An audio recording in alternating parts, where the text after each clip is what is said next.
Good morning, everyone, and welcome to my channel. Today, we are going to revise our Conduct Rules 1964. Right? So, let's begin this. Okay. So, starting from here, it says short title, जो हमारा first section है, that says short title, commencement and application of this act. ठीक है? तो ये जो rules हैं इनको बोला जाता है central civil services conduct rules 1964. They shall come into force at once. एक साथ जो है फोर्स में आए थे ये, अनलाइक आरटीआई रूल्स जो कि जो है फेज मतलब कि 120 डेज के बाद कुछ सेक्शंस आए थे. ठीक है, ये है एक साथ से जो है फोर्स में आए थे. Otherwise provided in these rules and subject to the provisions of. देखिए, या तो इस रूल के अंदर अदरवाइज बता रखा हो, या फिर एज पर जो Indian foreign service conduct rules हैं उनके अलावा जो है these rules shall apply to every person appointed to a civil service. जो भी पर्सन जो है सिविल सर्विस या सिविल पोस्ट पर अपॉइंटेड है उनके ऊपर ये रूल अप्लाई होंगे. Even to a defence person also. Right, जो सिविलियन होते हैं डिफेंस में उनके ऊपर भी, not defence person, civilian in the defence service. ठीक है, जिनका जो कनेक्शन है with the affairs of the union है तो वो एप्लीकेबल होंगे. ठीक है. अब बोलता है nothing in these rule shall apply. किस पर ये रूल अप्लाई नहीं होंगे? रेलवे सर्वेंट, ठीक है, या फिर रेलवे बोर्ड, कोई भी पर्सन जो है holding a post in railway board, या फिर कोई भी जो पोस्ट है दैट इज एडमिनिस्ट्रेटिव कंट्रोल में है कोई रेलवे बोर्ड के, या फिर फाइनेंशियल कमिश्नर ऑफ रेलवे. तो बेसिकली ये जो रूल्स है ये रेलवे बोर्ड पर एप्लीकेबल नहीं होंगे. सेकेंडली जो है ऑल इंडिया सर्विस है हमारी, जैसे IAS, IPS और IFS that is forest service, उस पर ये रूल एप्लीकेबल नहीं होंगे. इसके अलावा कोई भी holder of any post in respect of which president ने अगर कोई स्पेशल ऑर्डर निकाल के पहले से उन किसी पोस्ट के लिए एग्जेम्प्ट कर रखा है तो उस पर ये जो है एप्लीकेबल नहीं होंगे. देखिए, इसके अलावा यहाँ पर कुछ इन्होंने कुछ रूल्स दे रखे हैं, जैसे कि rule number 4, 6, 7, 12, 14, then 15, 16 and then 18, 19, 20, 21. ये जो है अप्लाई नहीं होंगे किसी भी गवर्नमेंट सर्वेंट पे. ठीक है, हु ड्रॉज अ पे, जिसकी जो सैलरी है वो 500 रुपीज़ पर मंथ से ज़्यादा है और वो नॉन गेजेटेड पोस्ट होल्ड कर रहा है. और इसके अलावा साथ साथ में बोलते हैं कि वो इन एस्टेब्लिशमेंट्स में अगर काम कर रहा है तो कौन कौन सी एस्टेब्लिशमेंट्स हैं, दैट इज पोर्ट्स, डॉक्स, वार्फ्स या जेटीज. कि कोई भी पोर्ट्स में अगर जेट डॉक्स हैं, जैसे वार्फ्स, जैसे घाट है, जेटीज है, इन पे काम कर रहा है तो he'll not be under these rules. ठीक है. डिफेंस इंस्टॉलेशन, डिफेंस की जो भी इंस्टॉलेशन है इन पे जो है ये एप्लीकेबल नहीं होंगे, बट एक्सेप्ट कर रहा है ट्रेनिंग एस्टेब्लिशमेंट, मतलब ट्रेनिंग एस्टेब्लिशमेंट पर जो है ये एप्लीकेबल होंगे. पब्लिक वर्क्स एस्टेब्लिशमेंट, जो भी पब्लिक वर्क एस्टेब्लिशमेंट है, ठीक है, उन पर नहीं होंगे. इन पर उन्हीं के जो वर्क चार्ज स्टाफ है, जिनके ऊपर वर्क के हिसाब से उनको चार्ज दिया जाता है, उन पर एप्लीकेबल नहीं होंगे. Irrigation and electric power establishment, उन पर एप्लीकेबल नहीं होंगे. जो लोग माइंस में काम करते हैं अंडर द माइंस एक्ट 1952, उन पर एप्लीकेबल नहीं होंगे. फैक्ट्रीज में जो फैक्ट्रीज एक्ट 1948 के अंडर काम करते हैं उनके अंडर नहीं होंगे. एज वेल एज जो फील्ड यूनिट्स है, जैसे सेंट्रल ट्रैक्टर ऑर्गेनाइजेशन, ठीक है, तो employing workman govern by labour laws, तो इन पर भी ये रूल जो है एप्लीकेबल नहीं होंगे. ठीक है. इसके अलावा these rules shall apply to any person temporary transferred. ठीक है, ये जो रूल है, अगर कोई भी पर्सन टेम्पररी ट्रांसफर हो जाता है टू अ सर्विस या फिर पोस्ट, किसी भी पोस्ट या सर्विस पर जिसका जो ट्रांसफर है, अगर उस पर वो जो कंडीशन है उसकी पोस्ट की, ठीक है, सच transfer would have otherwise applied. तो उस जहाँ कहीं पर भी अगर कोई पर्सन जो है ऐसे टेम्पररी पोस्ट पर जो है ट्रांसफर किया जाता है to a service specified in clause A of the first proviso to whom but for such transfer these rules would have otherwise applied. तो अगर वो रूल्स जो है अदरवाइज अप्लाई होंगे, ठीक है, और अगर उनका ट्रांसफर होता है ऐसी पोस्ट पर जहां पर ये अप्लाई होते हैं तो यस, इन केस उसका क्या है, उन पर ये रूल एप्लीकेबल होगा. इसका एग्जांपल देता हूँ आपको. जैसे कि फॉर एग्जांपल मान लीजिए कोई पर्सन जो है रेलवे बोर्ड में एप्लीकेबल है, ठीक है, वर्किंग है, और वो अगर मान लीजिए ऐसी सर्विस पर आगे काम करने लग जाते हैं जहां पर ये रूल्स एप्लीकेबल है, तो ऑटोमेटिकली वो जो रूल्स हैं ये इन पर एप्लीकेबल हो जाएंगे. ठीक है. And for the purpose of second previous, that is the expression of establishment, जो है ये इंक्लूड नहीं करता रेलवे एस्टेब्लिशमेंट वगैरह को. ठीक है. चलिए, इसके अलावा कुछ GIDs है जिनके बारे में हम बात कर लेंगे. देखिए, applicable to honorary workers employed in civil post. देखिए, ये रूल जो है एप्लीकेबल होंगे जो पर्सन जो यहाँ पर सिविल पोस्ट में सेंट्रल गवर्नमेंट के द्वारा जो है ऑनररी वर्कर्स जो रखे जाते हैं, क्या उनके ऊपर ये एप्लीकेबल होगा? तो इसके लिए देखिए, employment of honorary workers in civil post, इसके लिए कुछ बेसिक प्रिंसिपल्स हैं, पहले उनके बारे में डिस्कशन कर लेते हैं. वो कहते हैं कोई भी जो ऑनररी वर्कर है सिविल पोस्ट पे should be an exceptional procedure. ये एक एक्सेप्शनल प्रोसीजर है to be resorted to only in abnormal circumstances और when suitable paid employees are not available। मतलब कि ऑनरी वर्कर्स को सिविल पोस्ट पर तब रखा जाता है, बहुत ही एक्सेप्शनल प्रोसीजर है, ठीक है, और ये तब करना चाहिए जब एबनॉर्मल सर्कमस्टांसेस हो, ठीक है, जब कोई जो सूटेबल पेड एम्प्लॉयज है वो अवेलेबल ना हो, उस केस में ही आपको ऑनरी वर्कर्स को रखना है, पहली चीज। दूसरा, उनकी सर्विस जो है मेरिटोरियस सर्विस होनी चाहिए, ठीक है, as well as eminent in public life और having a striking reputation for integrity. तो अगर ऐसा है तो उन्हीं लोगों को हम जो है ऑनरी वर्कर्स के वर्कर्स में रखेंगे। थर्ड है आपका service of an honorary worker जो है वो वो एक तरीके से एडवाइजरी कैपेसिटी होनी चाहिए, ठीक है, और इट शुड नॉट एक्साइज कोई भी एग्जीक्यूटिव, एडमिनिस्ट्रेटिव या फिर जुडिशियल पावर वो होल्ड नहीं करना चाहिए सिविल पोस्ट पे। मतलब जी, मतलब ये कि अगर जैसे आप ऑनरी पोस्ट पर किसी को आपने दिया, तो ऐसा नहीं है कि उनको वो वाली जो एग्जीक्यूटिव पावर है, एडमिनिस्ट्रेटिव या जुडिशियल पावर है, उन पर आप बैठा देंगे, ठीक है, सिर्फ एडवाइजरी कैपेसिटी में आपने उनको वो देना है। फोर्थ कहता है कि जो उनकी जो नॉमिनल सैलरी है उनको कम से कम ₹1 पर मंथ देना पड़ेगा, just in order to bring them in the ambit of government service conduct rules के अंदर वो ताकि आ सके, तो एक नॉमिनल सैलरी उनको देनी पड़ेगी, ठीक है। हालांकि वो अपने अकाउंट में वापस वॉलंटरी सरेंडर कर सकते हैं, but yes they will be paid ₹1 per month, ठीक है। इसके अलावा कुछ रूल्स हैं, जैसे कि एक और रूल है कि ये जो जैसे ही जब ऑनरी वर्कर्स है, इफ दे आर पेड, अगर वो ₹1 उनका पे कर दिया जाता है तो automatically they become a government servant, और जैसे ही गवर्नमेंट सर्वेंट बनते हैं तो कंडक्ट रूल्स उनके ऊपर एप्लीकेबल हो गए। सेकेंडली, जो ऑफिशियल सिगरेट एक्ट है 1923 वो भी उनके ऊपर ऑटोमेटिकली एप्लीकेबल हो जाएगा, ठीक है। हाँ, उनको कोई डिक्लेरेशन, जैसे हम जैसे कोई भी गवर्नमेंट सर्वेंट जो है जब अपने तरफ से किसी भी सर्विस के अंदर जाता है तो उस केस में क्या होता है, उसको एक्सप्रेसली जो है लिखना पड़ता है कि हाँ हमें ओथ या इस तरह से एलिजेंस, बट इनके केस में they did not to be required to sign any declaration in this connection, ठीक है, बस वो सिंपली जाके ज्वाइन कर सकते हैं, but yes they automatically become a part of government servant, और एप्लीकेबल जो होगा इंडियन ऑफिशियल सिगरेट एक्ट 1923 उनके ऊपर एप्लीकेबल हो जाएगा, ठीक है। नाउ इट इज रियलाइज कि strict enforcement of above principles में कुछ प्रैक्टिकल डिफिकल्टीज आ रही थी, जिनकी वजह से ये जीआईडी इशू है। दैट इज कि जो ये जो ऑनरी पर्सन जो होते हैं, ऑनरी वर्कर्स जो होते हैं स्पेशली, ये बहुत ही मतलब ऐसे लोगों को रखा जाता है जो बहुत इमिनेंट होते हैं, जिनकी मेरिटोरियस सर्विस होती है या फिर पब्लिक लाइफ में बहुत इमिनेंट होते हैं, ठीक है, and they have a striking reputation for integrity. तो ऐसे लोग जो होते हैं ना, ये पहले से ही गवर्नमेंट में बहुत हाई पोस्ट जो है होल्ड करते हैं, राइट, और इनका जो है प्रोमिनेंट होते हैं बहुत पब्लिक में, पॉलिटिकल लाइफ भी इनकी कहीं ना कहीं कनेक्टेड होती है। तो ये रीजनेबली एक्सेप्ट नहीं किया जा सकता, मतलब ऐसा नहीं किया जा सकता कि इनको हम इनके जो लाइफ लॉन्ग एसोसिएशन है ना पॉलिटिकल पार्टी से, इनको हम काट सके कि जस्ट बिकॉज आप ऑनरी वर्कर बन गए हो तो अब आपको जो है मतलब एकदम से अपनी पॉलिटिकल लाइफ जो आपने अब तक लाइफ लॉन्ग एसोसिएशन है उससे आप हट जाइए। तो ये तो फिजिबल ही नहीं है ना, जिन जिन पर्सनस ने पहले से मतलब पूरी जिंदगी उन लोगों के साथ काम किया, अब वो कैसे कैसे एकदम से मना कर सकते हैं। तो इन दिस केस रूल 18 बोलता है आपका कनेक्शन विद द प्रेस, 20 बोलता है क्रिटिसिज्म ऑफ गवर्नमेंट, 23 बोलता है टेकिंग पार्ट इन पॉलिटिक्स। जो रूल्स है हमारी कंडक्ट रूल्स की जो बेसिकली है, तो ये जो है ये ought not to be enforce, मतलब जो है इनके ऊपर एनफोर्स नहीं किए जा सकते अगेंस्ट सच पर्सन जहाँ तक उनकी participation on in politics is concern, ठीक है। बाकी अदर रिस्पेक्ट्स में तो यस ये एप्लीकेबल होंगे, ठीक है। तो ये यही कह रहे हैं इस केस में। देखिए पढ़ देता हूँ मैं आपके लिए। To which they belong as working arrangement therefore rule 18, 20 और 23 of the government service conduct rules, ठीक है, ought not to be enforced against such person in so far as participation of politics is concerned, ठीक है। तो connection with the press, criticism of government और taking part in politics, ये जो है इनके ऊपर एप्लीकेबल नहीं होंगे।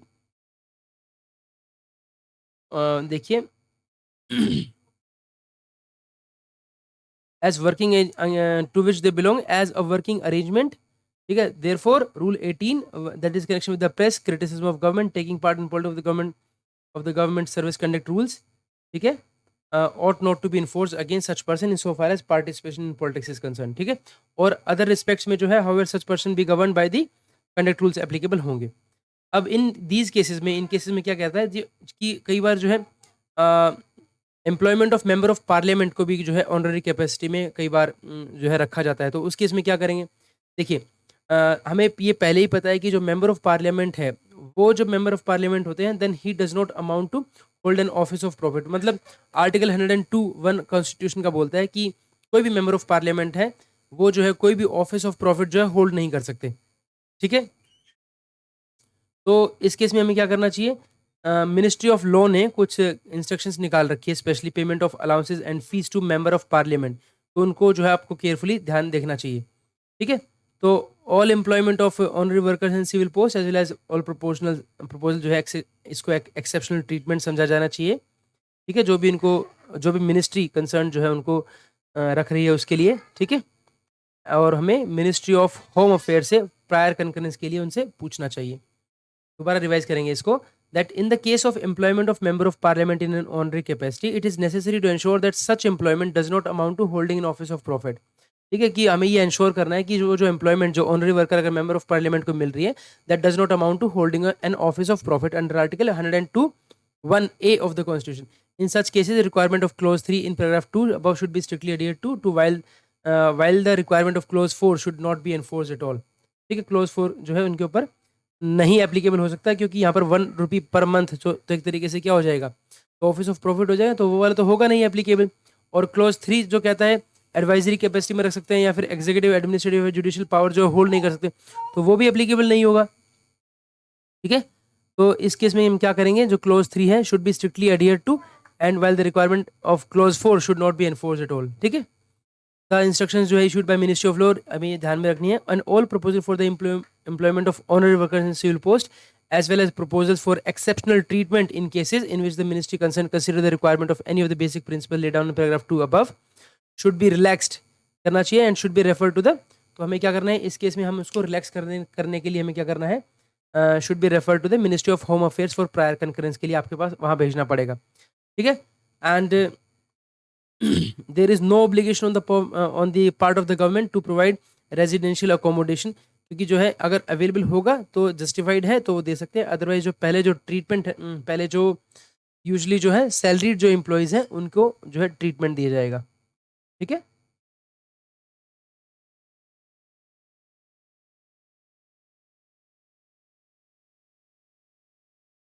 ठीक है, it can be done without detriment to the government commitment to salaried employees, ठीक है। इस तरीके से हम ऑनररी वर्क वाला हमारा फर्स्ट जीआईडी क्लियर हो गया, ठीक है। नेक्स्ट चलते हैं अभी हम, इसी में ही है थोड़ा सा एक पॉइंट और है कि एक ऑनररी वर्कर जो है वो true sense of the term होना चाहिए, मतलब should not normally be allowed a substantial amount of way of honorary, मतलब ऐसा नहीं कि आप जो है वैसे ऑनररी वर्क बोल रहे हैं वर्कर हैं और वैसे जो है वो 10 lakh rupees a month salary ले रहे हैं, ठीक है। तो वो true sense of the term होना चाहिए। Secondly, should not be required to produce a medical certificate. देखिए, अगर कोई भी ऑनररी वर्कर जो है उनको सबसे पहले कोई भी मेडिकल सर्टिफिकेट प्रोड्यूस करने की जरूरत नहीं है, अनलेस वो जो सैलरी है वो एक्सीड करती है, अगर उनकी 5 रुपीज़ पर मंथ से, 5 रुपये पर मंथ से अगर उनकी सैलरी इंक्रीज करती है, then in that case yes they have to produce medical certificate, otherwise नहीं करना है, ठीक है। इसके अलावा ये भी बताया गया कि कोई भी एडमिनिस्ट्रेटिव है जो ऐसा बिलीव करते हैं कि जो भी पर्सन अगर कोई सफ़र कर रहा होगा तो उनको वो ऐसी पोस्ट देंगे ही नहीं, ठीक है। नेक्स्ट बोलता है applicability of conduct rules to employees of public undertaking. अब कुछ पब्लिक अंडरटेकिंग के भी ऑफिसर्स हैं जिनके ऊपर क्या ये कंडक्ट रूल्स एप्लीकेबल होगा, ये पूछा गया है।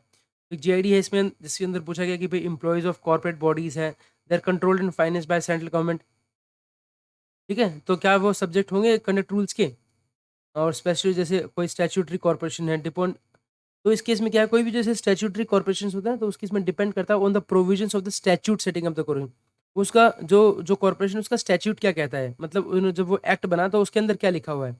तो नो सच, जहाँ कहीं भी where there is no such statutory provision, जहाँ पर नहीं है, इन केस उस केस में क्या होगा, conditions of service of employees would be determined by the terms express और implied of the contract of service, ठीक है।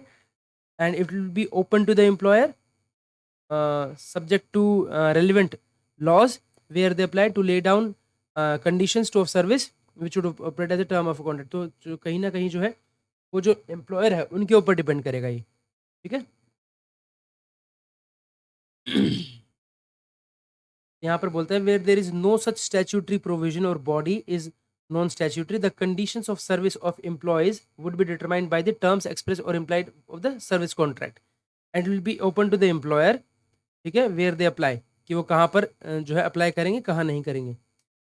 मोर ओवर एंटायरली फाइनेंस, जो कुछ ऐसी कुछ ऑर्गेनाइजेशन या कॉर्पोरेशन हैं that are entirely finance by the central government, तो जो एक्टिविटीज़ ऑफ द एम्प्लॉयज़ उसको रिस्ट्रिक्ट करना है in the same manner as for those working directly under government, ठीक है। Self contained set of rules जो है under specific category authority for framing such rules and wherever possible be applied with such modification as may be necessary.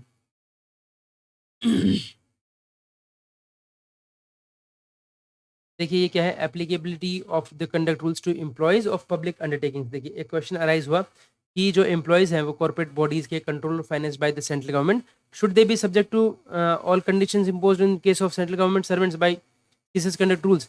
तो बोला गया the extent to विच सब conditions जो है अप्लाई हो रही हैं वो डिपेंड करता है स्टैट्यूटरी कॉर्पोरेशन, ठीक है, उनके प्रोविजंस के ऊपर डिपेंड करता है। द स्टैट्यूट जो हो सकता है कि वो रूल्स जो है suitable rules made by the government itself और बाय द गवर्नमेंट। ये स्टैट्यूट जो है जो उनका जब स्टैट्यूट जैसे लॉ या फिर एक्ट के द्वारा जब बना उसमें लिखा हो कि हाँ हम जो है इस तरीके से फॉलो करेंगे या फिर हमारे ये रूल्स हैं। लेकिन जहाँ कहीं भी स्टैट्यूटरी प्रोविजन नहीं है, in this case the body is non statutory. जहाँ कहीं ऐसा नहीं है, स्टैट्यूटरी प्रोविजन नहीं है और the body is a non statutory, the condition of service employees, तो इस केस में क्या होगा, फिर there is no statutory provision और the body is non statutory, अगर कोई बॉडी है इस केस में the condition of service of employees would be determined by the terms expressed और implied of the contract of service, तो उनके contract of service के ऊपर डिपेंड करेगा। ठीक है, ठीक है। It will then be open to the employer, और ये जो है it will then be open to the employer, और ये एम्प्लॉयर के लिए ओपन होगा subject to relevant labour laws where they apply, कि ये जो है it will then be open to the employer subject to the relevant laws labour laws where they apply, तो ये जो है ओपन होगा एम्प्लॉयर के ऊपर सब्जेक्ट टू रेलिवेंट, ये जो लेबर लॉज है कहाँ पर अप्लाई होंगे कहाँ पर नहीं होंगे। ठीक है, नेक्स्ट है, it has been decided that incorporate undertakings entirely financed by central government। देखिए it has been decided that incorporate undertakings entirely financed by central government जैसे हैं, ठीक है, where the whole capital is invested by the state, इस तरीके से, तो activities of the employee should be restricted in the same manner as for those working under directly under the government।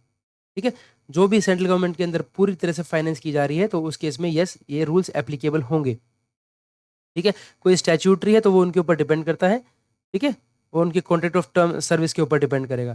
Secondly, अगर कोई सेंट्रल गवर्नमेंट पूरी तरह से finance है तो वो ये एप्लीकेबल होंगे। In such cases action should be taken to extend the provision of conduct rules to the employees either by self contained set of rules under, ठीक है, तो ये जो है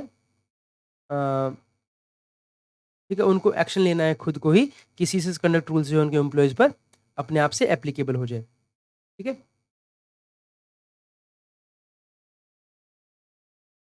और जहाँ कहीं पर भी हो वेर एवर पॉसिबल ये जो रूल्स हैं it will be applied with such modification, अगर कुछ मॉडिफिकेशन करके अप्लाई करना है तो वहाँ पर भी वो लोग कर सकते हैं।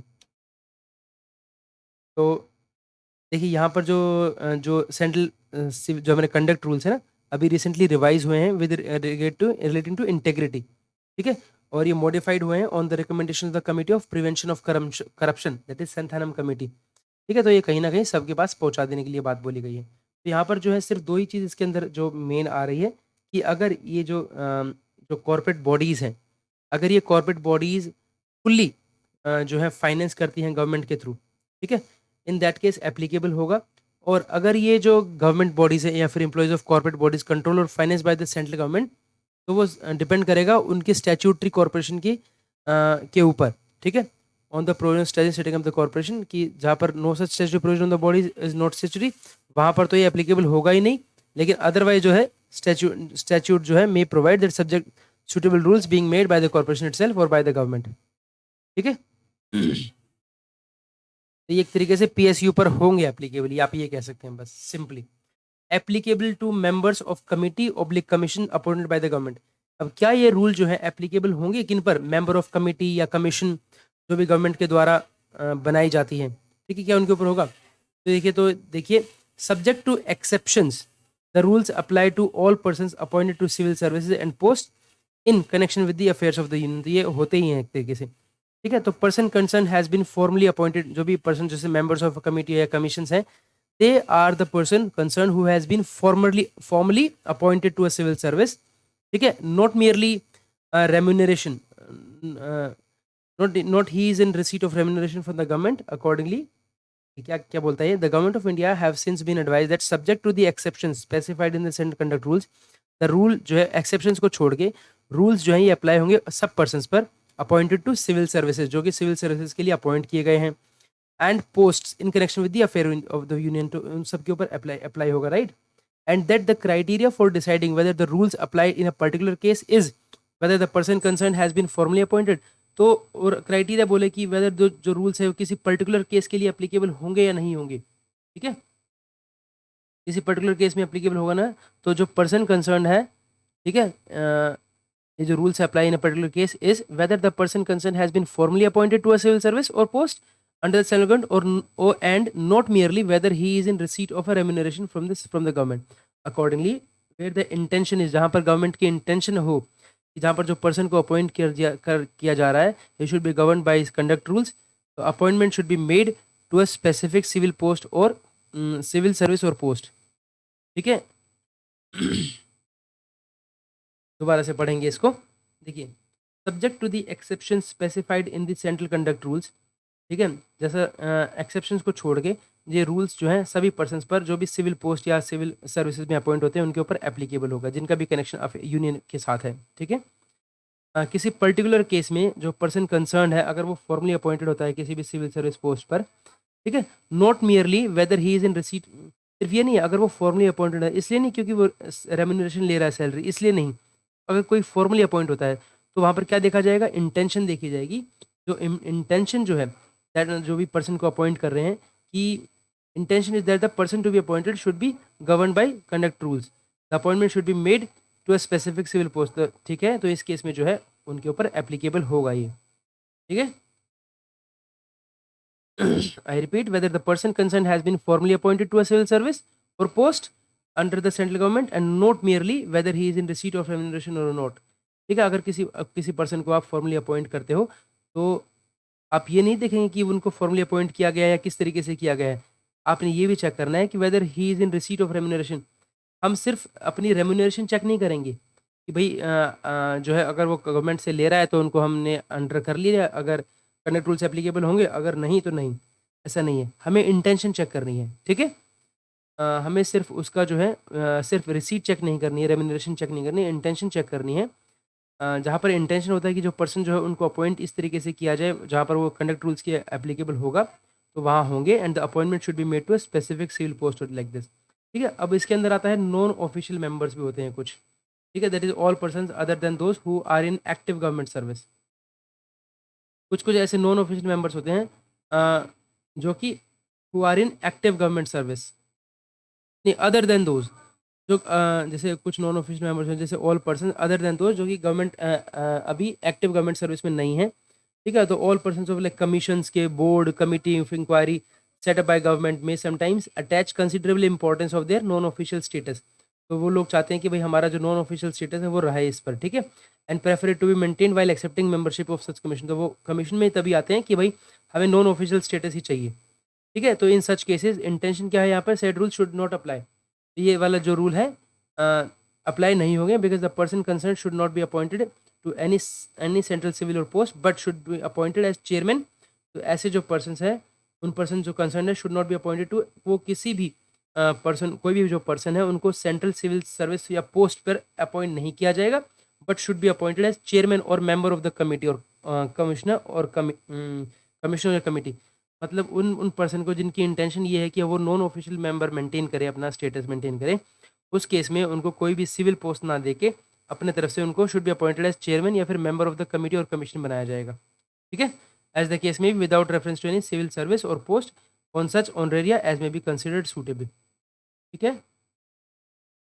नेक्स्ट बोलते हैं कि सेवरल इंस्टेंस में ऐसा देखा गया कि जो ऑनरेरियम सैंक्शन हुआ है for honorary workers are substantial, मतलब काफ़ी अच्छा खासा अमाउंट होता है, तो उस केस में क्या करेंगे, तो यही बोला गया है कि ऑनररी वर्क जो है वो सिर्फ जो है पर्सन कंसर्न जो है is an honour working in the name only, तो government of India do not consider it proper to fix the amount of honorarium at such figure that the honorary character of the employed is lost, ठीक है। तो इस case में क्या करना है उनको, रेम्युनरेशन जो allowed to him as honorarium should be nominal होनी चाहिए वो, and not equivalent to what would have allowed to him as salary if he had been appointed to a regular post, ठीक है, ये आता है आपका।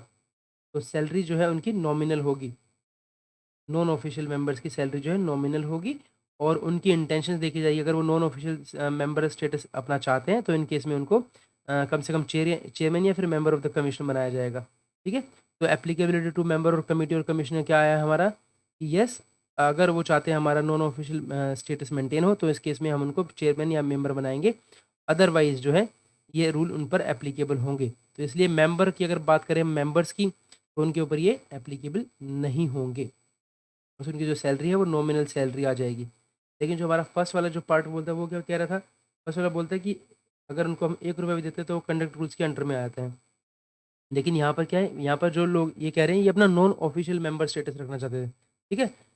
जैसे जो भी कोई भी गवर्नमेंट एक्टिव गवर्नमेंट सर्विस में नहीं है, ठीक है, तो non official members of commissions board और committee of inquiry set up by the government may sometimes attach considerable importance to their non-official status and prefer to be maintained while accepting membership of such commission. In such cases जो intention होती है वहाँ पर that should not be appointed to a central civil post but should be appointed as chairman और member of a commission, ठीक है, वहाँ पर member या इस तरीके से होना चाहिए। राइट, थर्ड बात करते हैं हम आपका फोर्थ वाला, sorry, not applicable to PNT extra departmental agents. जो हमारे जो पोस्ट एंड टेलीग्राफ डिपार्टमेंट के एक्स्ट्रा जो है जो डिपार्टमेंटल एजेंट्स हैं उनके ऊपर ये रूल एप्लीकेबल नहीं है। Also applicable to person appointed as personal staff of minister tenure is coterminous, ठीक है। देखिए जब हम किसी को भी मंत्री स्टाफ में या मंत्री पर्सनल स्टाफ में रखते हैं तो उनको पहले से ही रिलैक्सेशन दी गई है एजुकेशन क्वालिफिकेशन की, अपर एज लिमिट की, ठीक है, क्योंकि उनका जो जो ये जो पोस्ट है दैट इज को टर्मिनस विद द मिनिस्टर, ठीक है। तो इसमें प्रेरोगेटिव होता है मिनिस्टर का कि वो चाहे तो किसी बाहर बाहर वाले पर्सन को भी रख सकते हैं। उसके अंदर हमें सिर्फ वेरिफिकेशन ऑफ कैरेक्टर और एंटीसीडेंट्स करवाने की जरूरत होती है in the light of general instructions. लेकिन यस, यहाँ पर ये बोला गया है कि अगर कोई भी पर्सन इस तरीके से ऐसी सिविल पोस्ट को होल्ड करता है तो सीसेस कंडक्ट रूल्स उनके ऊपर एप्लीकेबल हो गए। ऑल प्रोविजंस ऑफ दी जो कंडक्ट रूल्स है वो उनके ऊपर एप्लीकेबल होगा। They have to submit the property returns, seek permission of the competent authority in case of transaction of immovable और रिमूवेबल प्रॉपर्टी। तो यस, उनके ऊपर ये एप्लीकेबल होगा। नेक्स्ट कहता है applicable to employees of non statutory departmental canteen also. तो क्या ये एप्लीकेबल है? हाँ, देखिए एम्प्लॉयज जो है serving in non statutory registered departmental canteen ना, they have been declared as government services, उनको बोल गया। तो जितने भी कैंटीन स्टाफ रिप्रेजेंटेटिव्स हैं उनको सारे ये बेनिफिट जो है एक्सटेंड किए जा रहे हैं, तो इसलिए वो जो है इसके अंदर में आएंगे, ठीक है। तो देखिए कोई भी जो होल्डर ऑफ सिविल पोस्ट है to the full fledge government servant, all orders issued by the government automatically be applicable to them, तो वो उनके ऊपर एप्लीकेबल ऑटोमेटिकली हो जाएगा, ठीक है। तो ये था हमारा पार्ट 1 जो हमने ये किया है इसके बारे में कि short title commencement and application की किस किस के ऊपर जो है ये अप्लाई करेगा, ठीक है। I hope this is clear. तो ये जीआईडीज के साथ हमने समझ लिया। अगर मैं इसको सिर्फ छोटे से अगर ब्रीफ में अगर रिवाइज करूँ इसको, तो सिर्फ यही है जीआईडीज को कि ऑनररी वर्कर्स के ऊपर हमने कुछ कंडीशंस देखी जिसकी वजह से होगा या नहीं होगा। तो पहले क्या बताया इसके बारे में, कुछ बेसिक प्रिंसिपल्स बताए थे कि एक्सेप्शनल प्रोसीजर्स जो है हम उसी केस में सिर्फ ऑनररी वर्कर्स को लेते हैं। मेरिटोरियस सर्विस होनी चाहिए, eminent in public life, striking reputation होनी चाहिए फॉर इंटेग्रिटी, एडवाइजरी कैपेसिटी में रखना है, एग्जीक्यूटिव एडमिनिस्ट्रेटिव जुडिशियल पावर में नहीं रखना है, नॉमिनल फी 1 रुपया देंगे सो दैट वो उनके अंडर में आ जाए, वॉलंटरी सरेंडर कर सकते हैं अपने वो इस 1 रुपये की सर्विस को भी पर मंथ को। इसके अलावा इंडियन ऑफिशियल सीक्रेट एक्ट 1923 जो है उनके ऊपर ऑटोमेटिकली एप्लीकेबल हो जाएगा and they are not required to sign any declaration in this connection. Secondly strict enforcement है जो है यहाँ पर प्रैक्टिकल नहीं है इनके केस में, ये बताया जा रहा है इसके अंदर, क्योंकि वो पहले से ही इतना ऑफिस जो है हाई ऑफिस होल्ड करते हैं। तो ये कुछ जो है जो कनेक्शन जो हमारा कंडक्ट रूल्स है, जैसे connection with the press, criticism of government, taking part in politics, वो फिजिबल नहीं है, तो उनको हटा के जो है इनके ऊपर अप्लाई किया जाता है। जैसे मेंबर ऑफ पार्लियामेंट के केस में क्या होता है, जो आर्टिकल 1021 ए बोलता है कि they should not hold a office of profit. Excuse me. तो मिनिस्ट्री ऑफ लॉ ने पहले से ही अलाउंस और फी के जो मेंबर ऑफ पार्लियामेंट की जो फीस वगैरह उसके बारे में लिख रखा है, तो that should be borne in mind. Exceptional treatment होता है जैसे जो भी ऑनररी वर्कर्स होते हैं ना इनके लिए, तो मिनिस्ट्री अगर आप कोई एक्सेप्शनल ट्रीटमेंट चाहते हैं, रिलैक्स करना चाहते हैं कोई भी, तो मिनिस्ट्री ऑफ होम अफेयर से आपको प्रेयर कंकरेंस लेनी पड़ेगी, ठीक है। No obligation on the part of government to provide residential, government को ये मेरिट के ऊपर डिसाइड किएगा और अगर जस्टिफाइड होगा तो मिल जाएगा government accommodation to the honorary workers, ठीक है। True sense of the term होना चाहिए, उनकी फी जो उनकी जो सैलरी जो उनको मिल रही है should not be substantial enough, ठीक है।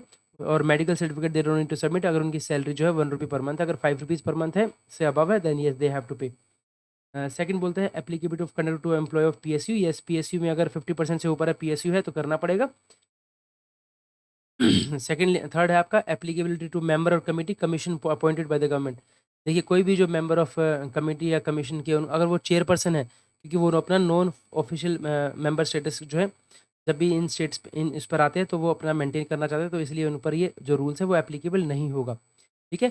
सेकेंडली उनको नॉमिनल सैलरी दी जाएगी, सब्सटेंशियल अमाउंट नहीं दिया जाएगा। ठीक है, एज इफ कि वो सैलरीड पर्सन जो है यहाँ पर है। ठीक है। और नॉन ये जो है पीएनटी जो आपके पोस्ट और टेलीग्राफ जो डिपार्टमेंट के लोग हैं इनके ऊपर ये एप्लीकेबल नहीं होगा। और पर्सनल स्टाफ जो भी मिनिस्ट्री के हैं उनका जो को टर्मिनस बेसिस पे होता है उनकी भी सब कुछ उनके ऊपर ये एप्लीकेबल होगा। उनको क्या है रूटीन मैटर में प्रॉपर्टी रिटर्न भी भरनी है, परमिशन भी सीख करनी है, ट्रांजैक्शन इमूवेबल या मूवेबल कोई भी करते हैं, एजुकेशन वगैरह परहेज वगैरह वो आप रिलैक्स कर सकते हो, वो मिनिस्ट्री का प्रोरोगेटिव है, क्योंकि मिनिस्टर जो है किसी बाहर वाले को भी रख सकते हैं, बट वेरिफिकेशन होगा इनका in the light of general instructions. ठीक है। अगली बात करते हैं applicable to employees of non statutory department canteen, जो डिपार्टमेंटली कैंटीन्स के जो नॉन स्टैट्यूटरी जो एम्प्लॉयज़ हैं they have been confirmed as government, तो ऑटोमेटिकली ये सब रूल्स जो है उनके ऊपर एप्लीकेबल हो जाएगा। ठीक है, ये था हमारा फर्स्ट वाला पार्ट। ठीक है। अब बात करते हैं हम second number 2 that is definition. अब डेफिनेशन में क्या बोलता है ये बोलता है द गवर्नमेंट का मतलब यहाँ पर गवर्नमेंट का मतलब जितना भी आप बात करेंगे गवर्नमेंट का मतलब यहाँ पर है सेंट्रल गवर्नमेंट। नेक्स्ट है आपका गवर्नमेंट सर्वेंट। गवर्नमेंट सर्वेंट का मतलब क्या है? गवर्नमेंट सर्वेंट का मतलब है कोई भी person who is appointed by a government to any civil service और post in connection with the affairs of the union includes civil and defence. ठीक है, जैसा हमने फर्स्ट में पढ़ा ये उसी यूं डेफिनेशन दे रखी है आपको। देखिए जिसकी जो भी कोई भी गवर्नमेंट सर्वेंट है जिसकी जो सर्विसेज है if they are placed in a corporation या कहीं पर भी दी जाती है लोकल अथॉरिटी के अंदर, तो वो deem to be a government servant है अगर उनकी जो सैलरी है that his salary is drawn from source of other than, अगर आप जैसे मान लीजिए कोई भी पर्सन है, जैसे मान लीजिए किसी कंपनी में या लोकल लेवल पर भेज दिया और and if his salary is not drawn from consolidated fund of India, but अगर वो गवर्नमेंट सर्वेंट है ना दैट्स इट, तो उसके ऊपर वो सब रूल्स जो है ऑटोमेटिकली एप्लीकेबल होंगे। ठीक है। नेक्स्ट बात करते हैं कि इसी के अंदर ही आप मेंबर्स किन-किन को मानते हैं गवर्नमेंट जब कंडक्ट रूल्स के अंदर मेंबर्स फैमिली फैमिली मेंबर्स क्या-क्या हैं? तो इसमें कौन होगा? हस्बैंड और वाइफ। ठीक है? But does not include husband और वाइफ जिसमें जो सेपरेट हो रखे हैं गवर्नमेंट की डिग्री से उनको कंसीडर नहीं किया जाएगा। सन, डॉटर, स्टेप सन और स्टेप डॉटर चारों चारों होंगे इस केस में। ठीक है? Son, daughter, step son, step daughter. ठीक है? और इसके अलावा और जो होली डिपेंडेंट होने चाहिए उनके ऊपर। बट इंक्लूड वो नहीं कर रहे जो जो भी चाइल्ड या फिर step child who is no longer dependent on the government servant. ठीक है।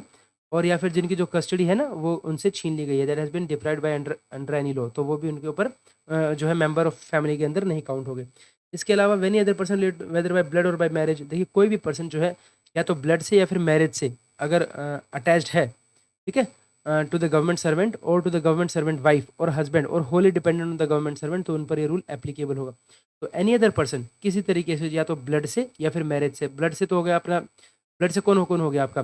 ब्लड से हो गया आपका जैसे कि वेदर बाय ब्लड और by marriage to the government servant और द गवर्नमेंट सर्वेंट वाइफ और husband and wholly dependent on, अगर आपके ऊपर होली डिपेंडेंट है और ब्लड से या फिर मैरिज से आपके ऊपर डिपेंडेंट है, आपकी वाइफ हो गई, जैसे कि ब्लड से मान लीजिए कोई छोटा भाई हो गया आपका, ठीक है, जो आपके ऊपर डिपेंडेंट है, तो उनके ऊपर ऑटोमेटिकली एप्लीकेबल होंगे। ठीक है। नेक्स्ट बात करते हैं जनरल। ये थर्ड पॉइंट आता है आपका जनरल की एवरी गवर्नमेंट सर्वेंट को क्या करना चाहिए, मतलब किस तरीके से ये कंडक्ट रूल्स क्या कहता है। देखिए कुछ कंडीशंस हैं, थोड़ा सा इंपॉर्टेंट है, थर्ड पार्ट कहीं ना कहीं वेरी इंपॉर्टेंट है। तो क्या कहता है every government servant shall at all times absolute integrity maintain करनी है, डिवोशन टुवर्ड्स ड्यूटी मेंटेन करनी है, कुछ भी ऐसा नहीं करना and that is unbecoming of a government servant, that's really important. तो ये टू का जो थ्री पार्ट सॉरी थ्री का जो थ्री पार्ट है, थ्री का वन का थ्री, दैट्स रियली इंपॉर्टेंट कि कुछ भी आपको ऐसा नहीं करना है जिससे आप unbecoming of a government servant बनते हैं। ठीक है। तो do nothing which is unbecoming of a government servant, ये बहुत इंपॉर्टेंट है। इसके आप चाहें तो इसको देख सकते हैं बिकॉज ऐसा लगता है कि they can ask you question about this कि बताइए जो सेक्शन 3 का 3 जो है, ठीक है, 3 का 1 का 3 इससे पर्टेन करता है, तो ये इंपॉर्टेंट हो जाता है कि आप ऐसा कुछ ना करें दैट विल कि आपका in unbecoming of a government servant हो सके। ठीक है। और आपको क्या करना है इसके अलावा, commit himself to uphold the supremacy of the constitution और डेमोक्रेटिक वैल्यूज़ को आपको अपहोल्ड करना है। आपको डिफेंड करना है sovereignty integrity of India, security of state, public order, decency, morality, maintain high ethical standards, honesty, political neutrality maintain करनी है आपको, ठीक है। पॉलिटिकल न्यूट्रलिटी भी बहुत इंपॉर्टेंट है आपका, ये भी इंपॉर्टेंट पार्ट है, इस पर भी ध्यान दीजिएगा।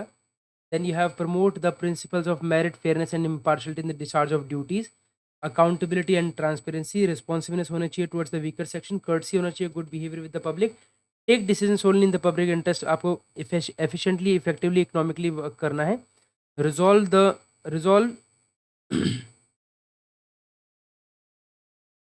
देखिए आपको क्या करना है, कोई भी आपका प्राइवेट इंटरेस्ट है, declare any private interest related to public duties and take steps to resolve any conflict. अगर कोई भी कन्फ्लिक्ट होता है आपके प्राइवेट और आपके पब्लिक इंटरेस्ट के अंदर, तो आपको अपहोल्ड करना है किसको, ऑलवेज, तो प्रोटेक्ट द पब्लिक इंटरेस्ट को आपको सबसे पहले प्रोटेक्ट करना है, ठीक है। Note place himself any under financial या अदर ऑब्लिगेशन, जिससे कि जो ऑर्गेनाइजेशन, जैसे जो भी कोई बाहर वाले ऑर्गेनाइजेशन वाले हैं वो आपको इन्फ्लुएंस कर सके अपनी ड्यूटीज़ को परफॉर्म करने में, ठीक है।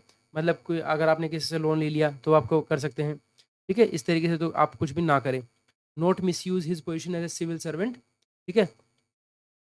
फाइनेंशियल और मेटेरियल बेनिफिट्स ना लें, ठीक है। इसके अलावा है make choices, take decision and make recommendation the merit alone, आपको कोई भी डिसीजन लेना है तो सिर्फ मेरिट्स पर लेना है, ठीक है।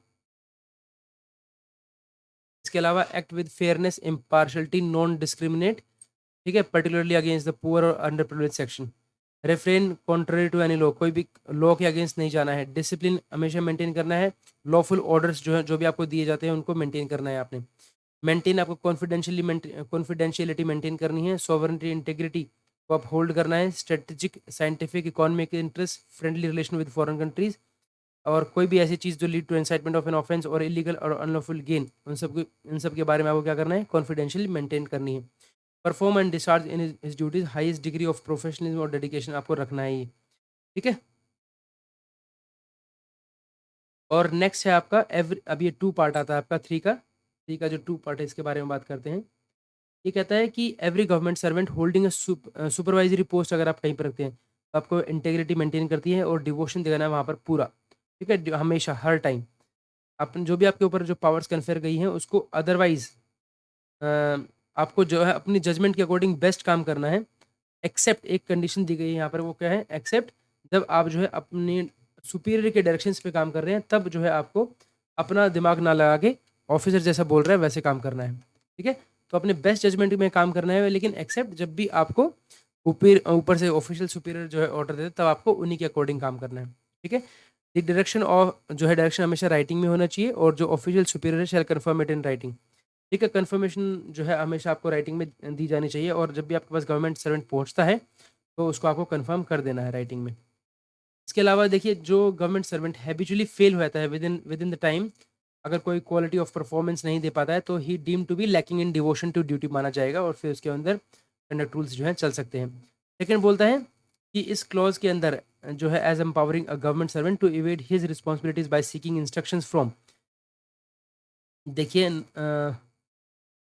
गवर्नमेंट सर्वेंट जो है टू इवेड हिज रिस्पॉन्सिबिलिटी, अगर मान लीजिए अपनी रिस्पॉन्सिबिलिटी से इवेड करने के लिए कुछ इंस्ट्रक्शंस को सीक करता है, ठीक है, और approval of a superior officer authority, such instructions are not necessary under scheme of distribution of powers, तो अगर वो जो अगर मान लीजिए देखिए nothing in clause 2 of sub rule 2 shall be construed as empowering, मतलब कुछ भी ऐसी चीज़ जो है गवर्नमेंट सर्वेंट को एम्पावर नहीं करना चाहिए जिससे कि वो अपनी ड्यूटीज से इवेड करे, मतलब भागे, ठीक है। और बाय सीकिंग इंस्ट्रक्शंस फ्रॉम और approved from a senior authority, such instructions are not necessary under the scheme of distribution of powers and responsibilities, ठीक है। वो ऐसा नहीं है कि आप किसी सीनियर के साथ आपकी अच्छी ट्यूनिंग है तो आप जो है उनसे बात करके पूरा अपना एम्पावर हो रहे हो, ठीक है, वो नहीं करना है आपने, ड्यूटी से इवेड नहीं करना आपने, ठीक है। नेक्स्ट है आपका प्रॉम्प्टनेस एंड कर्टसी, कि कितनी प्रॉम्प्टनेस और कर्टसी से आपको वो करना है, 3A के बारे में बात कर रहे हैं अभी हम। ये देखिए प्रॉम्प्टनेस एंड कर्टसी, देखिए no government servant shall be discourteous, किसी भी मैनर में नहीं होना है, किसी भी टाइम नहीं होना है आपको, ऑफिशियल डीलिंग्स में डायलेटरी टैक्टिक्स मतलब विलफुली आप जो है डिले करे जा रहे हैं वो नहीं करना है, ठीक है। तो पहला है प्रॉम्प्टनेस एंड कर्टसी, दूसरा है ऑब्जर्वेंस ऑफ गवर्नमेंट पॉलिसीज, आपको हमेशा गवर्नमेंट पॉलिसीज को फॉलो करना है, ठीक है। जैसे एक्ट ऑफ मैरिज हो गया, प्रिजर्वेशन ऑफ एनवायरनमेंट हो गया, protection of wild life and cultural heritage, तो आपको फॉलो करना है, ये गवर्नमेंट पॉलिसीज को फॉलो करना है। सेकेंडली है observe the government policies regarding the prevention of crime against women, और इसमें भी आपको क्राइम अगेंस्ट वुमेन में आपको कभी भी आपको लगता है तो आपको गवर्नमेंट की पॉलिसी को ही फॉलो करना है। अब कुछ जीआईडी हैं यहाँ पर इसी के रिलेटेड एक बार, कि ऑल पर्सन, जैसे अब गवर्नमेंट ने जब कोविड-19 आ गया था तो जितने भी पर्सन जो 45 से अबव के था उनको जो है वैक्सीनेशन के लिए बोला गया था। ठीक है? इसी तरीके से फिर उसके बाद गवर्नमेंट ने पॉलिसी रिवाइज़ किया कि जो भी 18 से ऊपर है उनके लिए भी वैक्सीनेशन किया। तो इस तरीके से जो भी गवर्नमेंट की पॉलिसी आती है आपको फॉलो करनी होती है। 3C के अंदर बोलता है prohibition of sexual harassment of working women, this this is really very important. 3C part, जगह 3 का ए पार्ट बोलता है प्रॉम्प्टनेस एंड कर्टसी, बी बोलता है ऑब्जर्वेंस ऑफ गवर्नमेंट पॉलिसीज, और सी बोलता है prohibition of sexual harassment of working women. ये कोई भी गवर्नमेंट सर्वेंट है कभी भी इंडल्ज नहीं होना चाहिए किसी भी एक्ट सेक्सुअल हैरेसमेंट के केस में ऑफ एनी वुमेन और एट एनी वर्क प्लेस, कहीं पर भी। ठीक है? तो government servant who is in charge of a work place, जो भी इंचार्ज है उस वर्क प्लेस का, he has to take appropriate steps to prevent such such action. ठीक है? तो उसके लिए एक्सप्लेनेशन दे रखा है इन्होंने कि सेक्सुअल हैरेसमेंट के अंदर आता क्या है, क्या कौन से एक्ट हैं जो कि इसके अंदर इंक्लूड होते हैं। तो that include physical contact and advance, अगर कोई फिजिकल कॉन्टैक्ट करते हैं कोई और एडवांस या फिर उससे आगे बढ़ते हैं तो डिमांड और रिक्वेस्ट फॉर, कोई सेक्सुअल फेवर्स के लिए कोई डिमांड करता है, कोई रिक्वेस्ट करता है, मेकिंग सेक्सुअली कलर्ड रिमार्क्स, कोई सेक्सुअली कलर्ड रिमार्क्स कोई देता है, पोर्नोग्राफी कोई शो करता है, एज वेल एज कोई भी unwelcome physical verbal non verbal conduct of a sexual nature, अगर कोई ऐसा करता है तो yes that will be considered as sexual harassment. ठीक है? कौन कौन से सर्कमस्टांसेस हैं जिनके अंडर ये जो है, इफ इट अकर्स और the present in relation to a connected person that will behave may amount to sexual harassment, तो कौन कौन से सर्कमस्टांसेस है जिनके अंदर ये माना जाएगा कि yes that's a case of sexual harassment. ठीक है? तो वो क्या क्या है, देखिए, इम्प्लाइड, या तो इम्प्लाइड हो या फिर एक्सप्लिसिटली बोल दिया जाए कि प्रेफरेंशियल ट्रीटमेंट इन एम्प्लॉयमेंट, कि आपको जो ना प्रेफरेंस देंगे हम इस एम्प्लॉयमेंट में, या फिर डेट्रीमेंटल ट्रीटमेंट इन एम्प्लॉयमेंट, या फिर आपको, अगर आप ऐसा नहीं करोगे तो हम आपको डिमोट कर देंगे। ठीक है? या फिर इम्प्लाइड और explicit threat about her present और फ्यूचर एम्प्लॉयमेंट के बारे में, इंटरफेरेंस, उसके काम में इंटरफेरेंस करना, उसको धमकाना, हॉस्टाइल वर्क एनवायरनमेंट जनरेट करना। इसके अलावा humiliating treatment likely to affect her health, उसकी अगर हेल्थ पर भी कोई फर्क पड़ रहा है, ऐसा कोई भी ह्यूमिलिएटेड ट्रीटमेंट आप करते हैं तो यस उस केस में भी जो है this will be considered as sexual harassment के केस को ये जो है लाई करेगा। अब वर्क प्लेस की डेफिनेशन क्या है यहाँ पर, what do you mean by work place? अब वर्क प्लेस क्या आता है? देखिए, कोई भी डिपार्टमेंट, मतलब सब कुछ ही है वैसे तो, फिर भी आप सुन लीजिए, कोई भी department, organisation, undertaking, establishment, enterprise, institution, office, branch, unit, जो भी गवर्नमेंट के द्वारा सब्सटेंशियली फाइनेंस्ड है वो सब कुछ। हॉस्पिटल्स, नर्सिंग होम के लिए स्पेशली लिखा गया है। थर्ड है आपका कोई भी स्पोर्ट्स कॉम्प्लेक्स, कोई भी sports institute, stadium, sports complex, competition, game venue. ठीक है? रेजिडेंशियल, वेदर रेजिडेंशियल और नॉट, कोई भी ट्रेनिंग, स्पोर्ट्स, कहीं पर भी कुछ भी वो होगा। इसके अलावा ट्रांसपोर्ट, अगर कोई भी जो है पर्सन अपने घर से ऑफिस आ रहा है, ऑफिस से घर की तरफ जा रहा है, तो वो सब कुछ भी है, वो एक तरीके से वर्क प्लेस में करेगा। और उनका अपना घर भी इवन जो है वो वर्क प्लेस के अंदर इंक्लूड है। ठीक है? अ ड्वेलिंग प्लेस और अ हाउस। ठीक है? इसके बारे में कुछ जीआईडीज दे रखी हैं। गवर्नमेंट ऑफ इंडिया डिसीजन क्या है, that intimation required to be given regarding conviction. देखिए, सबसे पहले बोलते हैं कि जब भी जो है अगर कन्विक्शन, अगर आपको गिल्टी माना जाता है, अगर कन्विक्शन होता है मतलब आपको जो है किसी चीज़ के लिए दोषी माना जाता है, दोषी पाए जाते हैं आप, तो उस केस में आपको डिपार्टमेंट को इंटीमेट करना है। ठीक है? तो ये क्या बोलता है, procedure need not be followed in a case where a departmental penalty is to be imposed. देखिए, यहाँ क्या कहता है,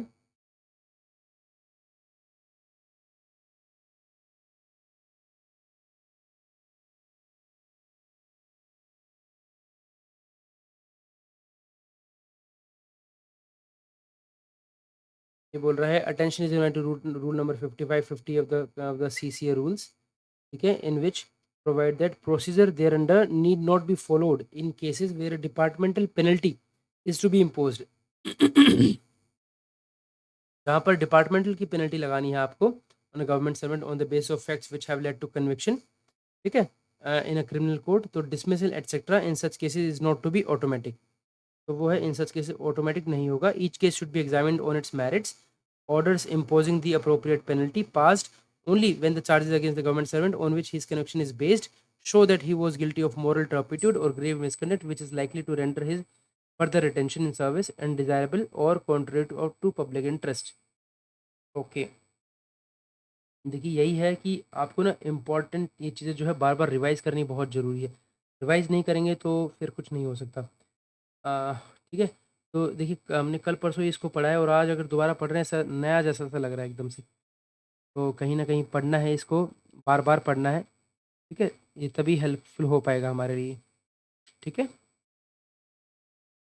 बात करते हैं intimation required to be given regarding conviction. तो बोलता है हमारा जो आर्टिकल 311 है कॉन्स्टिट्यूशन का, व्हिच प्रोवाइड दैट कि प्रोसीजर जो देयर अंडर जो दिया गया है, need not be followed in case where a departmental penalty is to be imposed. अगर जहाँ पर डिपार्टमेंटल पेनल्टी आपको लगानी है, वहाँ पर ये जो है प्रोसीजर फॉलो नहीं होगा on a government servant on the basis of facts, किसी भी फैक्ट के जिसकी वजह से जो है उनको कन्विक्शन मिल गई है क्रिमिनल कोर्ट में। ठीक है? Dismissal etcetera in such cases is not to be automatic, वो ऑटोमैटिक नहीं होगा। अगर मान लीजिए किसी भी कोर्ट से आपको कन्विक्ट हो गए हैं आप, ठीक है? तो ऐसा नहीं है कि सीधा डिसमिसल जैसे वहाँ से हो गया, उन्होंने कोर्ट ने बोल दिया कन्विक्टेड, तो आप सीधा उठा के यहाँ से क्या कर दिया, गवर्नमेंट्स की तरफ से भी डिसमिस हो गए, ऐसा नहीं होता है। तो ये कह रहा है procedure thereunder need not be followed in cases where a departmental penalty is to be imposed, जहाँ पर डिपार्टमेंटल पेनल्टी आपको इम्पोज करनी है किसी गवर्नमेंट सर्वेंट सर्वेंट पे on the basis of facts which have led to conviction in a criminal court. तो dismissal in such case is not to be automatic, वो automatic नहीं होंगे। Each case should be examined on merit and orders imposing the appropriate penalty passed only when the charges against the government servant on which his conviction is based show that he was guilty of moral turpitude or of grave misconduct which is likely to render him further intention in service undesirable or contrary to public interest, उसी case में होगा। ठीक है? In order that the departmental authorities of a government servant who has been convicted by a court of law may be in a position to consider his case and pass suitable orders thereon. So, in order that the department authorities of a government servant who has been convicted by a court of law may be in a position to consider his case and pass suitable orders thereon. So even the government servant is ordinarily expected to inform his departmental superiors of such conviction where the offense is of serious nature or purely technical, ठीक है? That comes to light later from other sources, वो उसको बता देना है। If it comes to light from the other sources government servant who may be convicted in a criminal court to inform his official superior को आपको बताना है। It will be regarded as separation of material separation, अगर नहीं बताता तो discipline action लिया जाएगा और पेनल्टी उन पर लगाई जाएगी। ठीक है? मतलब यहाँ पर दो चीज़ें हैं, इंटीमेशन रिगार्डिंग कन्विक्शन और इंटीमेशन रिगार्डिंग डिटेंशन। अगर मान लीजिए डिटेंशन होता है तो ये ड्यूटी है कि अगर आपको अरेस्ट कर लिया जाता है किसी भी रीज़न की वजह से, तो आपको वो इंटीमेट करना है अपने सीनियर ऑफिसर को। ठीक है? चाहे आप बेशक बेल पर रिलीज़ ही क्यों ना हुए, लेकिन आपको बताना ही है। ठीक है? Otherwise this will be regarded as suppression of material information और डिसिप्लिनरी एक्शन आप पर चलेगा। नेक्स्ट है आपका provision in the government servant conduct rules do not violate fundamental rights guaranteed under the constitution. देखिए provisions in the government servants conduct rules do not violate fundamental rights, जो है ये conduct rules जो है वो fundamental rights को जो है गारंटीड कॉन्स्टिट्यूशन उनको वायलेट नहीं करता है। देखिए अ पर्सन हु वॉलंटरी, इसके अंदर ये कहा गया है कि एक पर्सन जो भी वॉलंटरली गवर्नमेंट सर्विस एंटर करता है, ठीक है, तो अगर any breach of these rules is punishable eight worst by his own removal from service, सबसे ज़्यादा यही हो सकता है कि उसको रिमूव कर दिया जाए। The operation of these rules therefore cannot be said to be invasion of any fundamental right, क्योंकि it's open to him at any time to exercise his fundamental by resigning from the civil service। देखिए अगर कोई भी person कहता है कि मेरे ऊपर तो जो मेरे फंडामेंटल राइट्स जो हैं ये इस तरीके से जो है आप हनन कर रहे हो इनका, तो क्योंकि गवर्नमेंट सर्वेंट को ना तो कहीं बोलने का, ना पब्लिक के सामने बोलने का अधिकार है इस तरीके से, ना न्यूज़ वगैरह में। तो कह रहे हैं ये जो सर्विस आपने ज्वाइन की है ये आपने अपनी मर्ज़ी से ज्वाइन की है, ठीक है? क्योंकि जब वो जो आप जो चाह रहे हो, अगर आप वो जो राइट्स चाह रहे हो वो आप कर लीजिए। आप गवर्नमेंट सर्विस से रिज़ाइन कीजिए और अपना अपना जो भी आप राइट्स फंडामेंटल राइट्स चाह रहे हैं वो कर लीजिए। तो इस तरीके से कह रहे हैं कि वो जो है गवर्नमेंट सर्वेंट को अपना जो टाइम, एनर्जी जो सब कुछ है यहाँ पर डिवोट करना है, तो precludes him from engaging himself in any other trade और प्रोफेशन। इस तरीके से जो भी ऑथराइज जैसे parliament by law to restrict on abrogate any of the armed forces, जैसे इसी इसी वजह से जो पार्लियामेंट लॉ ने रिस्ट्रिक्ट कर रखा है any of the armed forces, ठीक है, ताकि उनका डिसिप्लिन मेंटेन रह सके। Any restrictions on the freedom of speech और expression govern on their rights of form are not inconsistent with the provision of the constitution, ठीक है, वो इस तरीके से इनकंसिस्टेंट नहीं है। नेक्स्ट है आपका joining educational institution by government servants outside normal office hours. अगर कोई भी जो है ऑफिस ऑफिस आवर्स के बाद ज्वाइन करता है, देखिए एससी एसटी में कोई भी बिलोंग करता है तो उनको दे हैव उनको परमिशन जो है देनी है, ठीक है? तो कुछ ने बोला कि हमारी एफिशिएंसी जो है सफ़र हो रही है इस तरीके से। देखिए, ordinarily there can be no objection to pursuit the knowledge of by the government in their leisure hours, ठीक है। लेकिन अगर किसी भी तरह से उनकी एफिशिएंसी हो रही है वो हो रही है, तो उनको बोला जाए कि उन्होंने उन्होंने जो है प्रायर परमिशन लेनी before joining any education institution, ठीक है। और अगर मान लीजिए कोई एब्सेंस रहता है from the duty during the period of examination या फिर बिना बताए, तो उस केस में जो है आपको परमिशन ग्रांट कर देनी है। Ordinarily servant has been neglecting his duties for the sake of studies, condition में भी अटैच, एक कंडीशन के साथ अटैच कर देनी चाहिए कि अगर आपने अपनी दैट परमिशन में be withdrawn at any time without assigning any reason, अगर आप ड्यूटी पर ध्यान नहीं देते हैं तो, ठीक है। But joining education institution by government servant outside normal office hours, it's allowed.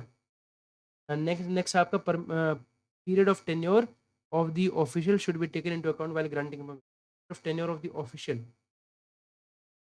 while granting permission, ठीक है। ठीक है, उसको जैसे कोई भी पर्सन जो है deciding upon a request for permission to attend course of study outside office hours, the period of tenure जो उसको पहले से पता कर लेना चाहिए कि कितना टेन्योर उसको लगेगा, ठीक है। क्या उनको कभी एक्सटेंशन ऑफ टेन्योर की जरूरत पड़ेगी, तो और अगर ऐसा कभी पड़ता है देन इन केस के डिपार्टमेंट ऑफ पर्सन जो है उसको कंसल्ट करना है before the permission is granted, ठीक है। जिसने उन्होंने उन्होंने बोला कि हाँ मेरा जो है I would like to continue before the expiry of the tenure expire हो गया, अब मैं इसको बढ़वाना चाह रहा हूँ, तो इस केस में आपको डीओपीटी से कंसल्ट करना है। नेक्स्ट है आपका पार्टिसिपेशन श्रमदान organise by government Bharat Sevak समाज में, उसके लिए आपको एनकरेज करना है। देखिए, participation of government servant in such activity in spare time is not only unobjectionable but a welcome step, ठीक है।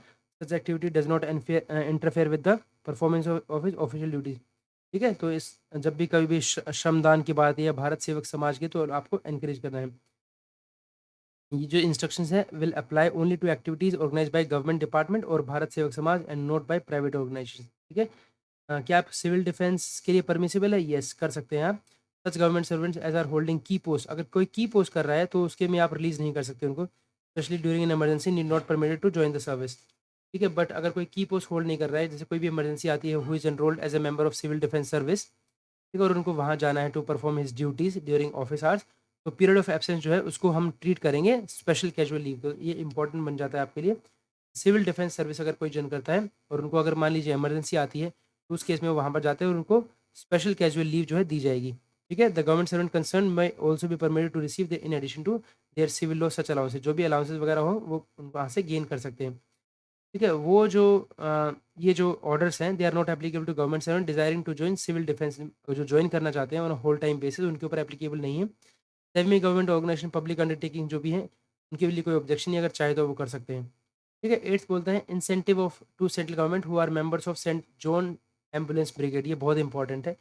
देखिए, to enrol themselves as a member of Saint John ambulance brigade to receive the necessary training subject to the condition that the grant of permission would not interfere with the efficient discharge of their official duty. सबसे पहले, to enroll themselves as a member of St. John Ambulance Brigade and to receive the necessary training subject to the condition that grant of permission in such cases would not interfere with the efficient discharge of their duty, मतलब उनकी duty पर कोई फर्क नहीं पड़ना चाहिए, उस पर जो है कंडीशन पर आप उनको परमिशन दे सकते हैं। No objection to the period of training, even जो ट्रेनिंग पीरियड का जो ट्रेनिंग है उसके लिए भी कोई ऑब्जेक्शन नहीं है, उनको आप CL काउंट कीजिए, ठीक है, जब तक उनके पास लीव ड्यू है, और जैसे ही वो लीव खत्म हो जाती है तो फिर आपको स्पेशल कैजुअल लीव देनी है उनको, ठीक है। Government servants who are members of the brigade, ठीक है, तो उनको special casual leave not exceeding 7 day per annum जो है अलाउड होगी। जो जो मेंबर्स हैं जो है जो मेंबर्स हैं उनको आपको 7 डेज़ की जो है स्पेशल कैजुअल लीव दे सकते हैं आप, ठीक है, वो are members of the brigade. और इसके लिए आप क्या है, सच ड्यूटीज़ में perform during office hours on working day and if the duties हो perform extend only to a half day, तो ओनली हाफ सील, ये 2 कंडीशन बोला है, अदरवाइज 7 डेज़ की।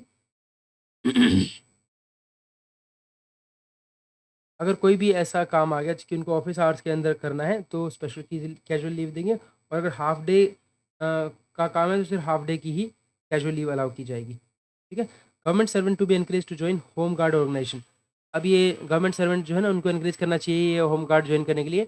इन the case of those employees who are engage in operational या maintenance duties the permission will be subject to exigencies of public services, जो holding की post है can not be reach during emergency, need not be permitted to join the organisation, otherwise no objection to corporation public, इनको कोई objection नहीं है, ये आपको देना चाहिए। ठीक है, तो हमारे पास अभी हमने देखा जो सेवक समाज, भारत सेवक समाज है, उनको आपको एनकरेज कर देना चाहिए। ठीक है, बस यही कंडीशन है कि आपकी ड्यूटी से कोई भी इंटरफेरेंस ना हो। सिविल डिफेंस में भी आपको अलाउ कर देना है, इवन उसको एक स्पेशल कैजुअल लीव भी मिल जाएगी। ठीक है, पीरियड ऑफ एब्सेंस जो है shall be treated as special casual leave.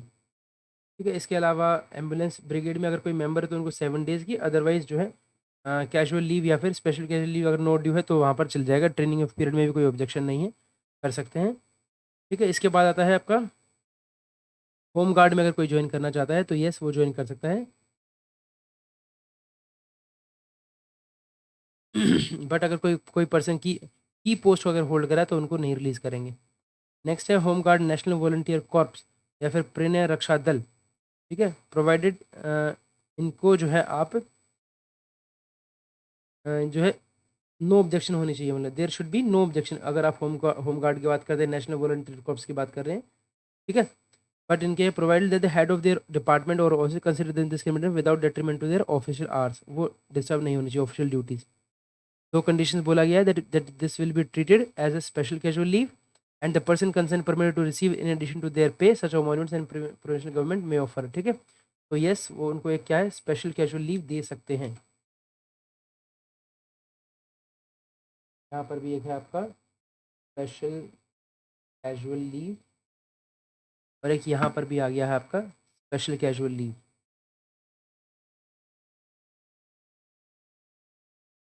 ठीक है, नेक्स्ट है आपका the government of India will not be responsible of any risk injuries damages, अगर कुछ हो जाता है तो गवर्नमेंट उसके लिए कोई रिस्पॉन्सिबल नहीं होगा। नेक्स्ट है permission to government servant in Delhi to join home guard. ये कह रहा है द पीरियड ऑफ एब्सेंस जो है will be treated as special casual leave and the to be permitted to receive in addition to their civil pay, वो सब कुछ allowed है, वही सेम चीज़ को रिपीट कर रहे हैं।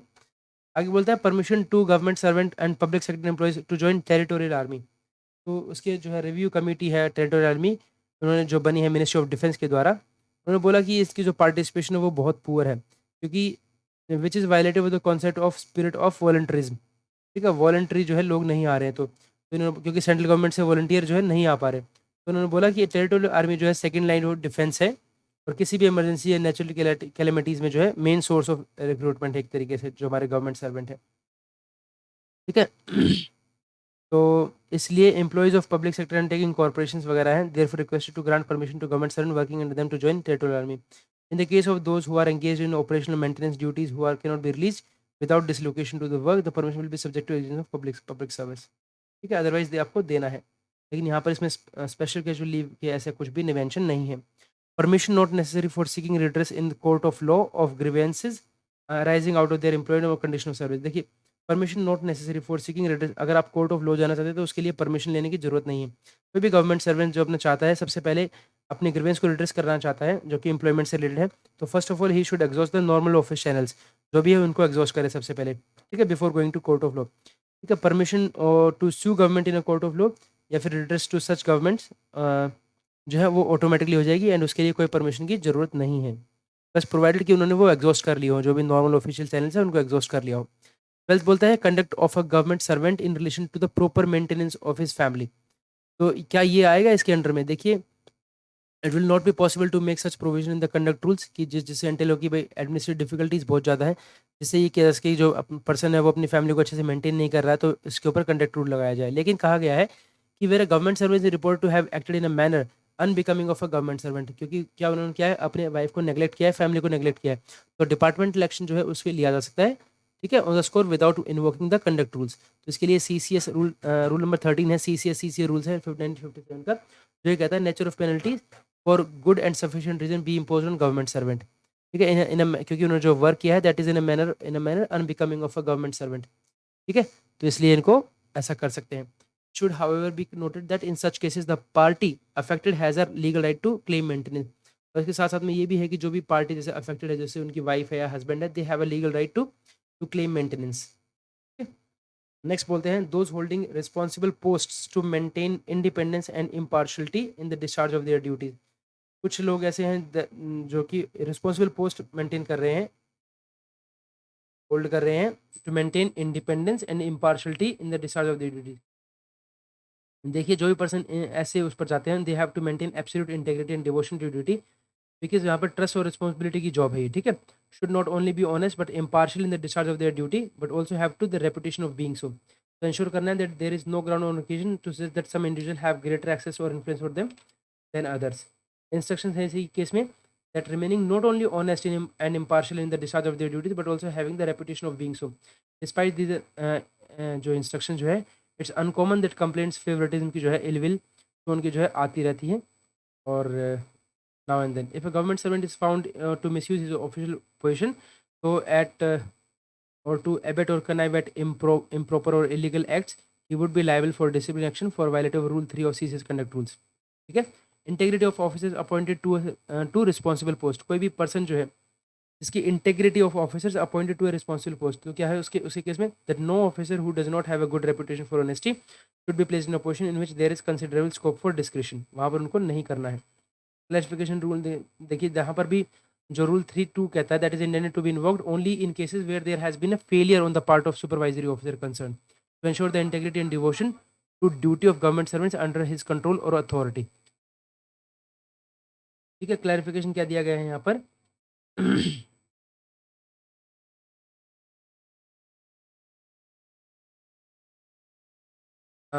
यहाँ पर एक कमेटी बनाई गई थी जिसके ने बताया कि ये गया कि सेक्शन रूल 3(2) जो है ना, वो बोलता है सीसीएस कंडक्ट रूल्स का is intended to be revoked only in cases where there has been a failure on the part of supervisory officer concern, ठीक है। To take all reasonable and necessary steps to ensure the integrity and devotion to duty of government service under his control और authority, ठीक है।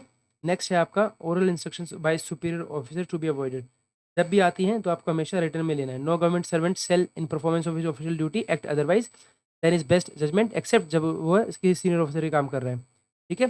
तो वो जब भी हो सके उससे डिटेल में लेना है, राइटिंग में लेना है। It is the duty of the superior कि वो उनको राइटिंग में दे। It is not open to कि वो रिफ्यूज़ कर दे उनको, they should be confirm in the writing immediately. अगर कोई जूनियर ऑफिसर उनके पास पहुँचता है देन यस उनको करके देना है, ठीक है। एंड अगर junior officer receives oral instruction from a minister के पास से अगर आती है तो आपको इस केस में that should be brought to the notice of the secretary और हेड ऑफ द डिपार्टमेंट लेके आना है। अगर वो these are not in accordance with the norms तो आपको क्या है फर्दर जो क्लियर ऑर्डर लेना है सेक्रेटरी से in case of ministerial staff है, सेक्रेटरीट स्टाफ है, और एचओडी से in case of attached office है, ठीक है। क्लियर, और आपको लिखना है state clearly that oral discussions they are not in accordance with the rules regulation norms and procedure and you have to seek एकदम further clear orders from the secretary, ठीक है। Role of oral instruction in the transaction of government business, देखिए the purpose of for keeping a proper written record of the policy हमारा क्या है that is to ensure proper accountability हम की जा सके, इसलिए हम सब कुछ रिटर्न में मांगते हैं। तो these provisions apply equally to matters in which they be considered sensitive और सीक्रेट। आपको कहीं ना कहीं आपको इंश्योर करना है कि ओरल इंस्ट्रक्शन की जगह आप राइटिंग में लेंगे सबसे, ठीक है। That these provisions apply only equally to matters which may be considered sensitive और सीक्रेट, चाहे जो कुछ भी है आपको ये करना है। इसके बोलता है ओरल डिस्कशन हमने डिस्कस कर लिया है, ठीक है। इसके बाद हम बात करते हैं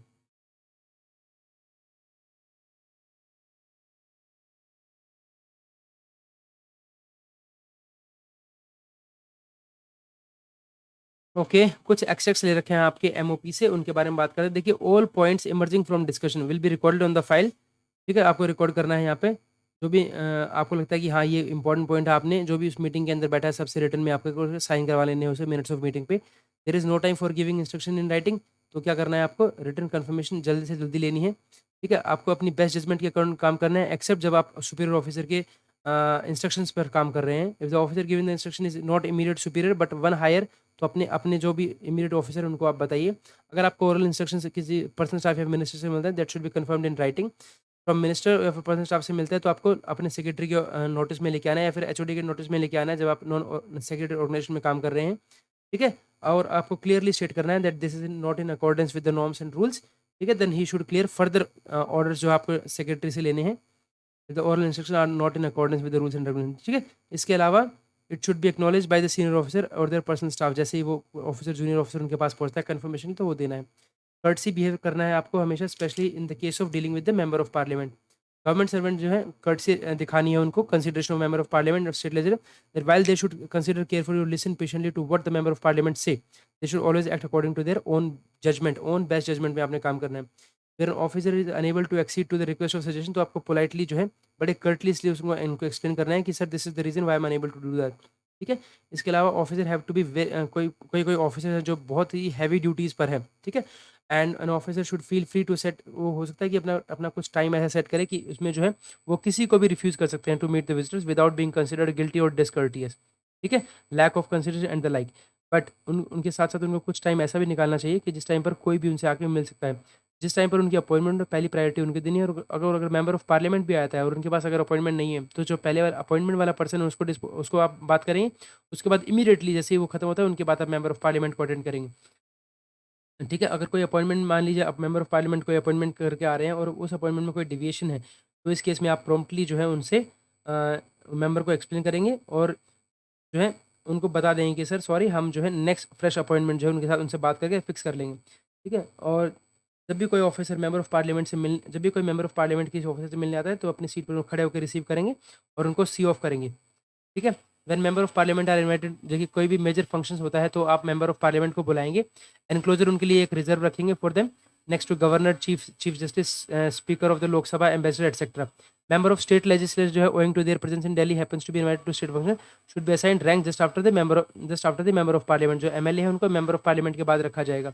तो ब्लॉक्स जो उनके लिए आपने रिजर्व रखे हैं, अगर वो नहीं आते हैं तो उनको आप खाली छोड़ देंगे, किसी और को नहीं बैठाएंगे, लेकिन वो खाली रहेगा।